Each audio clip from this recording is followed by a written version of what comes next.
Welcome everyone to MailFuzz TV. I am Peter and today I'm going to be talking about The Boys, Season 5, Episode 7. It's called The Frenchman, the Female, and the Man Called Mother's Milk. So spoilers for the episode as always. This is the penultimate episode of The Boys, and that's maybe the episode's biggest problem, is that it doesn't really feel like a penultimate episode in any great way.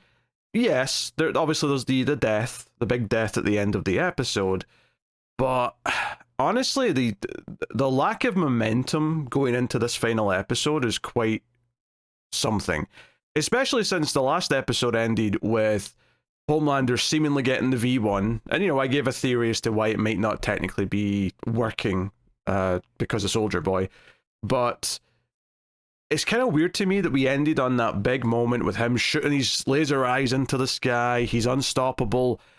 Butcher says run, like it means something. And then this episode starts and like everyone's already kind of gotten away, they've regrouped, and they've already started coming up with a new plan, which is to give Kimiko the powers that Soldier Boy had by trying to douse her with radiation the way that the Russians did to Soldier Boy. And Sage is even kind of helping. Oh, she helps more later on in the episode once Frenchie talks her into it, but this idea that maybe they can give Kimiko that ability so they can actually just fry the V1 out of Homelander, and just the V in general at that. So they've got a new plan already. They've got a new MacGuffin to already take down Homelander, maybe. And it just kind of fits into the problem that this season's had the entire time, which is we're chasing a MacGuffin. That MacGuffin doesn't work out. We're chasing this other MacGuffin.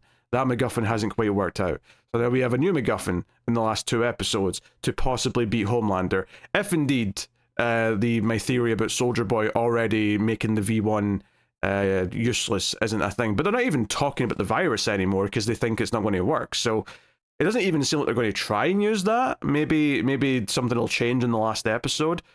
But honestly, a lot of this episode feels like it should have been at the start of the season. It feels like it should have been like early on, and it's not that there's not good moments. There's a couple of good scenes or good moments that I think work in a vacuum, that feel like good scenes in and of themselves, but feel kind of weird this late in the season, or feel like we should be further along than we actually are. It kind of feels impossible now at this point that 1 hour or so long episode is going to satisfyingly wrap up and feel like the big epic conclusion that it feels that we've been building to for 5 years. Like, because one of the scenes that is kind of good here is when Homelander does go to the school towards the end of the episode. Kimiko and Sage hide behind, I think it's zinc, they say, Homelander can't see through, just to be different from Superman, who can't see through lead. And Frenchie can't hide in there with them, so he just kind of like, hides elsewhere. He hides in the radiation chamber that they've built in the school, which let's just gloss over the fact that they built a radiation chamber in the school. But he intentionally draws Homelander to him when Homelander is starting to sniff near where the other characters are. And this is a scene where Frenchie, a regular human being, is face to face with Homelander, and you know that there's almost no way out for him, right? So I think the level of tension is quite good. It's the sort of tension that used to be there with Homelander way back in season 1, when he came looking for everyone after Translucent was killed. There was a lot of, we have to get out of here, because if Homelander's around, he's going to hunt us down, he's going to hear us, he's going to smell us, which maybe also pokes some holes in him not detecting the other characters, is that sometimes he's able to smell and hear them. Okay, they're being quiet enough, but are they scentless right now? I mean, that's nitpicking a little bit, because I've got a bigger complaint to make here with the end of this, but I do think the tension itself was good, and it was somewhat satisfying having Frenchie just basically tell him to suck his balls, right? There was some satisfaction in that, for Frenchie to go out kind of, not literally, but swinging in the way that he could, right? And he turns on he opens up the radiation thingamajig, and it just mildly annoys Homelander, right? That's it. It just annoys him. It hurts a little bit, but it's not going to cause any lasting effects. For Frenchie, this is a death sentence. He's basically just like flipped his own kill switch. What's weird about this to me, though, is after Homelander leaves the scene, is the others come out, right? Kimiko and Sage come out of the hiding spot in the vent, and they're running towards the room, and you know that Frenchie should be dead, right? And it actually really bothered me that he was still alive. Now, obviously, he was crawling, there was a trail of blood, he's clearly dying, and he does indeed die by the end of the scene.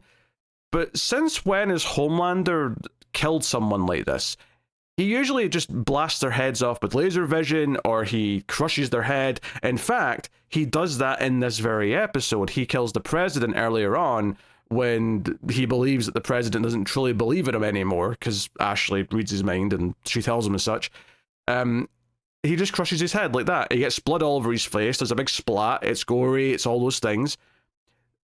So it feels really disingenuous that conveniently he decides to not do that to Frenchie, just so that Frenchie can have a few dying words with Kimiko, and we can do the cliched character death of him dying in her arms and the final kiss and all that. He should be, spread about the place. They should have to clean him up with a sponge. That's the level of which Homelander usually kills people, except conveniently, this one time, so we can have the cheesy character death, he does not do that. So I liked the tension when Homelander was there with Frenchie on his own, but I did not like the contrived nature of how Homelander chooses to kill him. Well, did he just punch him in the gut? Did he just leave him to die of radiation? Neither of those things seem like they're his style, so that doesn't really make sense to me. And then this is all ignoring the fact as well of how telegraphed his death was. I mean, I said way back in like episode 2, Frenchie and Kimiko are too happy, one of them's definitely dying. And there's a moment in this episode where Frenchie turns to Kimiko and says, you know what, I've done some more thinking about that life you want. You want to buy a house, you want some kids. I think I want that too. Let's get a house in France. Let's raise some kids. And like, as soon as he said all this, you are dead. You are so dead. And sure enough, by the end of this episode, we end on the quiet, go to black credits of Frenchie's death being the big thing that plays out the episode. So there's things to like in some of the moments that are kind of harkening back to why the show worked in the first place, but there's also contrivances for the sake of just, we want to have him have his final words, and it just doesn't make sense given how Homelander usually kills people. And also, like, he just leaves after this, like he's satisfied after he's killed Frenchie. He doesn't necessarily think there's anyone else to find, he just kind of assumes that he's done. So that's also a little bit convenient. Because I think the other thing that stuck out to me in this episode, some of the things that have maybe been missing throughout a lot of this season, especially since when I was thinking back to the earlier seasons of The Boys, and one of the reasons why I praised it so much is that for all of its satire and for all of its dark humor and all of its violence and all these other things, there was always a heart in those early seasons, right? There was always this thing of Huey being this good character who was trying to turn everyone to do something good, to not just choose things out of violence and revenge. And Starlight was also like, hey, why are you doing this? Because I'm an effing superhero. That was a big moment from the season 1 finale that had a lot of heart. And it was that core heart to the show that I think really grounded it when all the other crazy shit was going on. And I think this episode, because it tries to tap back into some of that, made me realize how missing it's been for most of this season. Like how Huey has kind of had very little to do all season, right? When we get all these scenes where everyone's breaking into the compound where O-Father's filming his new propaganda for God Homelander, and they're snooping around and they're in pairs, and Huey and Butcher end up getting nabbed by the psychic dude, and the psychic dude turns into Butcher's old buddy from last season in his head. And we get a bunch of exposition about how much of a dark past he has in the military and how he was the only one who survived. And it's like, hey, he'll do things for the others around him, but eventually they'll get in the way. And as long as the mission succeeds, like he was successful in his mission, but he got everyone else killed. And that's kind of like an omen for like what he's going to do to everyone else in The Boys. And you have Huey kind of be the heart a little bit here. They bring up him being the canary in the coal mine again. They have Huey talking about Billy Joel, which felt like a reference back to the early days of the show. Same with Butcher doing a Spice Girls metaphor at one point. Posh Spice just catching strays in this episode. But it felt like, I kind of like them coming back round to this idea, right, of this friendship or this relationship between Huey and Butcher. But it's been such a backseat thing for the last season and a half, right? Or at least this season anyway, right? Ever since the season 4 finale, when Butcher kind of gave into his dark side, he's kind of just been this dark character where all that humanity was gone. And we've not really been able to have this. And here it was like, okay, we're bringing that stuff back up. It's making Butcher maybe reckon with some of that. I don't mind it. It's a little bit overly long in its exposition, I think would be fair to critique it for.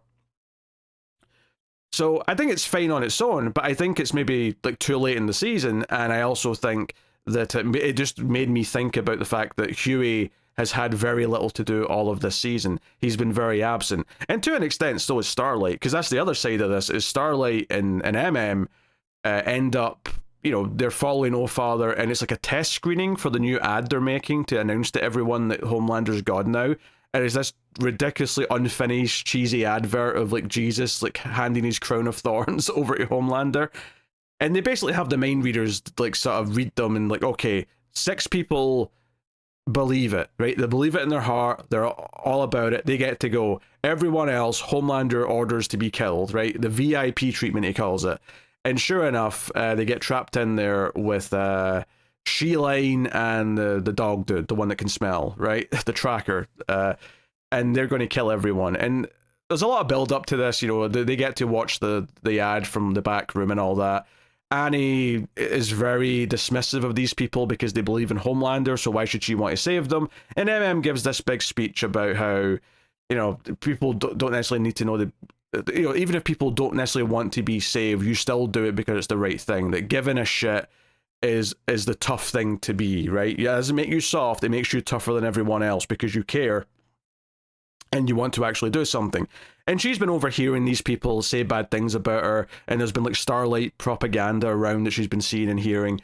So it's, you know, it goes for this heartfelt thing where when she goes out to protect all these people, when the goons are going to kill them all, you know, one of the women who has been saying really nasty things about Starlight thanks her for saving her, and it's meant to be this sweet moment where they've realized, oh, Starlight's not this monster. She's the one that came to save us when we were being killed by these people we thought we could trust. And it's a fine scene, again, in a vacuum. Like, I like the overall idea of the scene. I do think the big speech, is maybe a little bit hammy, right, that MM gives her. But it's fine. And I like them stepping out and getting into the fight and saving all these people. They're doing heroic things. They care. They give a damn. That's the heart of the show. It should be the heart of the show. And it's been somewhat absent. And it feels a little bit thin that we're just suddenly having speeches and saying, yeah, like, you know, because MM kind of went through this arc, and I say kind of because it wasn't really much of an arc. He lost himself. He didn't care anymore. And then he kind of suddenly did to an extent, very quickly. There was a little bit to inspire it, but not that much. And that's why it feels a little bit thin that, oh, we're just kind of making these speeches now right before the end. It feels like we've been kind of just, you know, it goes back into saying that we've been spinning our wheels for like most of the season where we're not really advancing plots because there's nothing to advance. We're just kind of like hitting some buttons right before the end to have everything in place, presumably. But it doesn't feel like these things have been naturally building throughout the entire season, or even the entire two last seasons in a lot of ways. So that's, again, I'm very mixed on it. Like, I'm frustrated because I think there's some good qualities to this, but at the same time, it's pointing out things that have been missing, and it feels like a sort of rush job to try and like get some like dramatic feeling, get into the finale to basically just like what do you call it, like an adrenaline shot of the hope and optimism back into the show right before the ending. Just feels a little bit weird, this out of nowhere. So yeah, I think these sequences all are good and serve a purpose and you know, they're not flawless, but they're good in the sense that they accomplish something. I just think they should have been earlier in the season, and it doesn't feel like the momentum get into the final episode, because like Homelander, like we've been building up to Homelander being like going on his reign of terror and stop caring about people liking him and going absolutely nuts. And it feels like it's very tepid right now.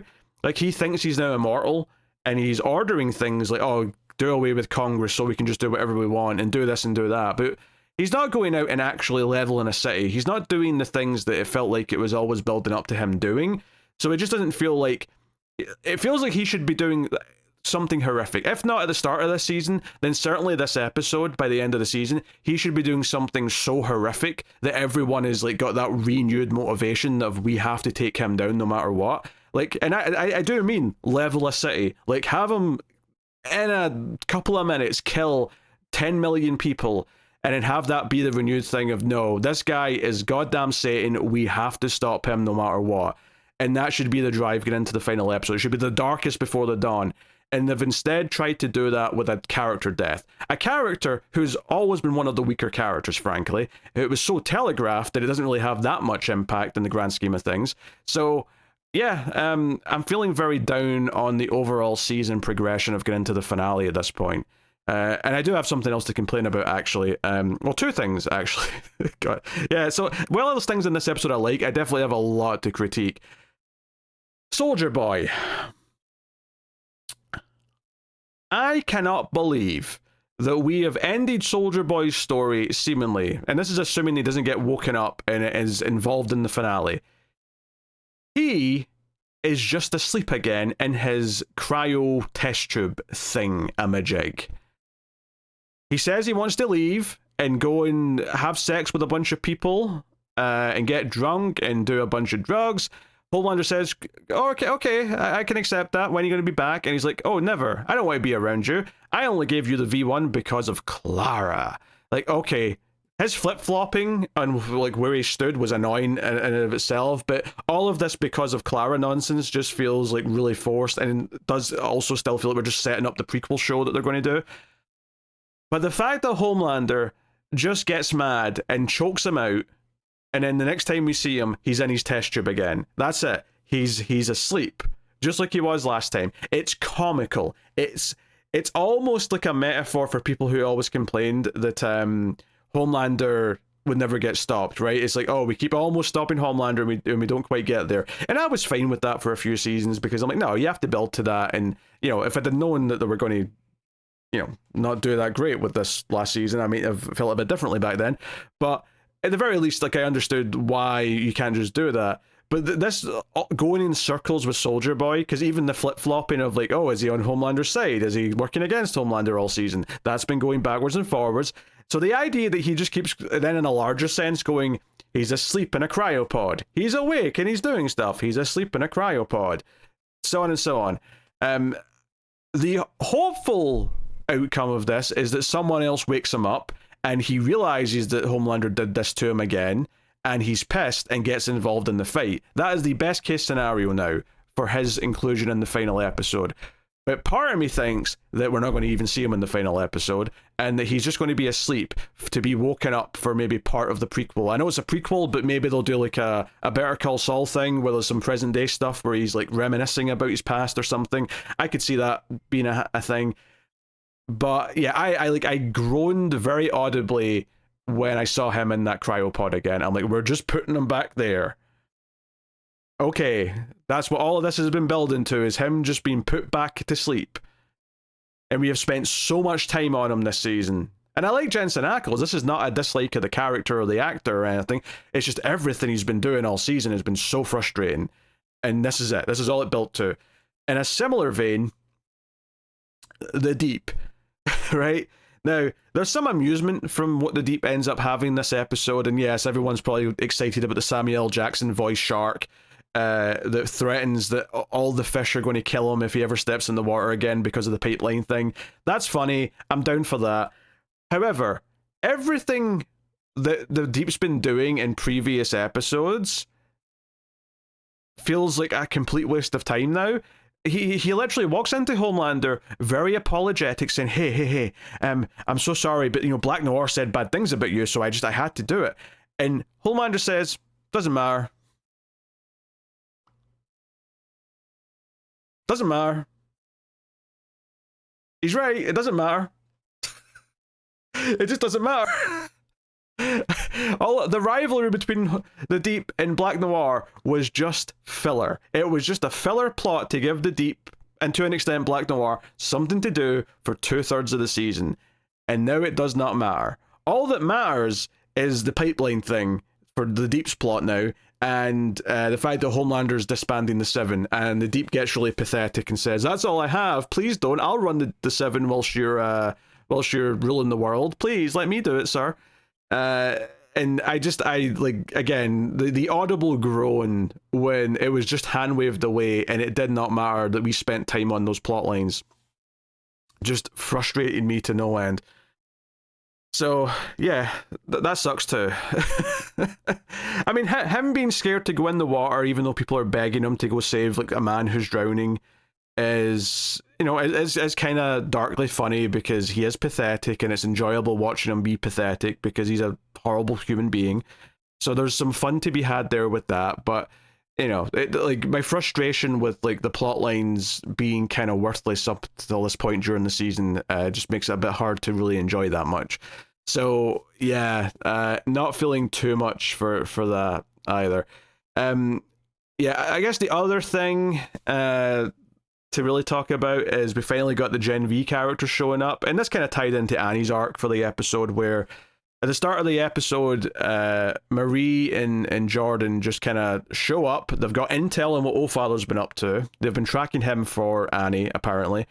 And this felt like a really non-ceremonious way to bring these characters in. You'd think they'd get a big entrance or something and feel a bit special that we're getting the characters from the other show. And they just kind of walk into the first scene. It's really underwhelming. But basically, like, hey, what else can we do to help, Starlight? And she's like, nothing, go home, tell everyone to stop fighting, that we've lost, it's over. You know, misery, misery, misery. And they get a bit pissed at that, and they walk away. And I was ready to be annoyed that that's all we ever see of them. But they do come back around again at the end, where Annie drops off all these survivors from the test screening and says, hey, I've got a job for you guys, or whatever. And it's like, you know, because her motivation's been renewed, right, to be a hero, right? It wouldn't surprise me if she even quotes her line from the end of season 1 in the finale at this rate. But yeah, so we got 2 characters, right? Maybe we'll get more in the finale. Maybe they'll have the whole squad of Gen V like in the fight. I can't imagine it's going to be very much, though. At this point, I expect they'll show up and they'll help throw some punches. We'll see each of them use their powers maybe once or twice, but they won't necessarily have like a story or an arc. They'll just be kind of fighting going on in the periphery, and we'll see them a couple times.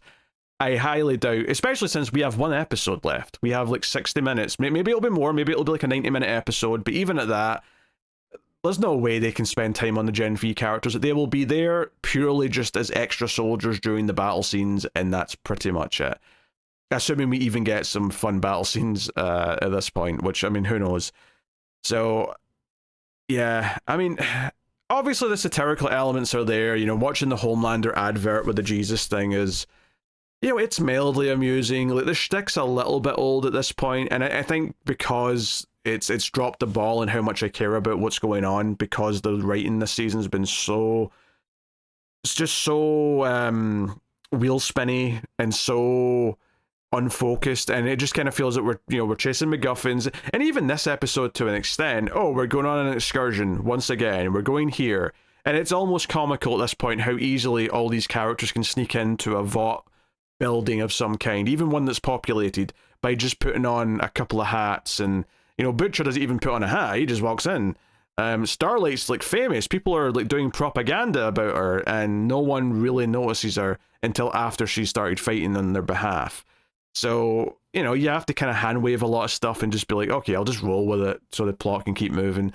But, you know, it's not, you know, you hand wave so many things, you start to feel like it's like a, like, you know, you do it too often and you start to feel like you're making allowances for the show, when it's not just like, because sometimes like a little plot hole or a little thing like that will be like, oh, it's worth it because the plot gets to happen and I really like the plot.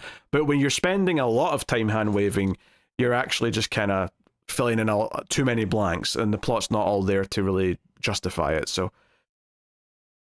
yeah, there's a couple, like I say, there's a few good scenes in this episode. There really is.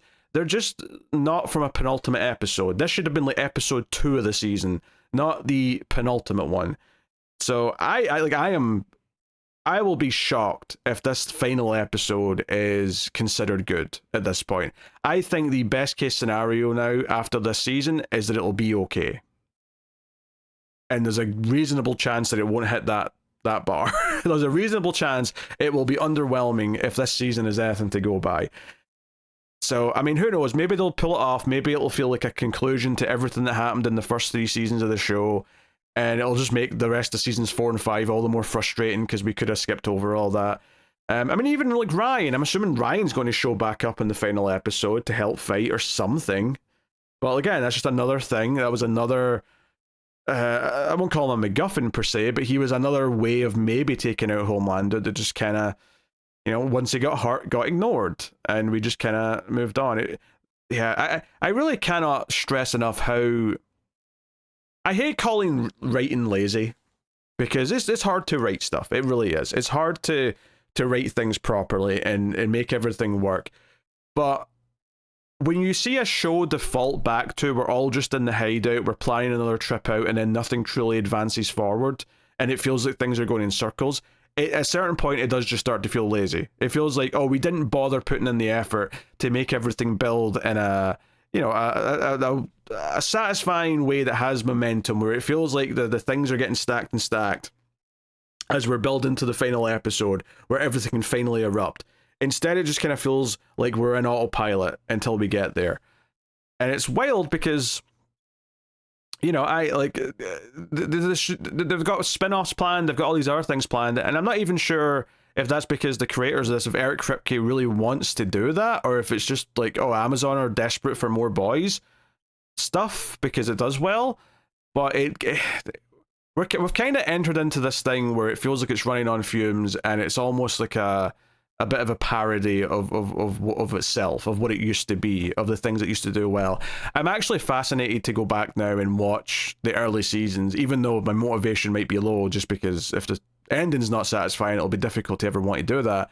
But it would almost be fascinating to watch a few episodes of season 1 and then a few episodes of season 5 back to back and compare the quality of writing, and like sort of compare how the structures of the episodes are, how characters advance throughout those episodes, where they've got a clear end point in mind for what that character is going to be by the end of the season, and why that's a satisfying build over the 8 episodes, versus this season where it's like just going in circles and we're having the same debates over and over again about using the virus, about using the V1, about, oh, we have to save Kimiko and Starlight, or we have to get to them, we have to, get the job done, right? Anything as long as the job's done as far as Butcher's concerned. Like, I feel like we've heard these debates so much at this point that when this season only has those debates, it starts to really grate on you.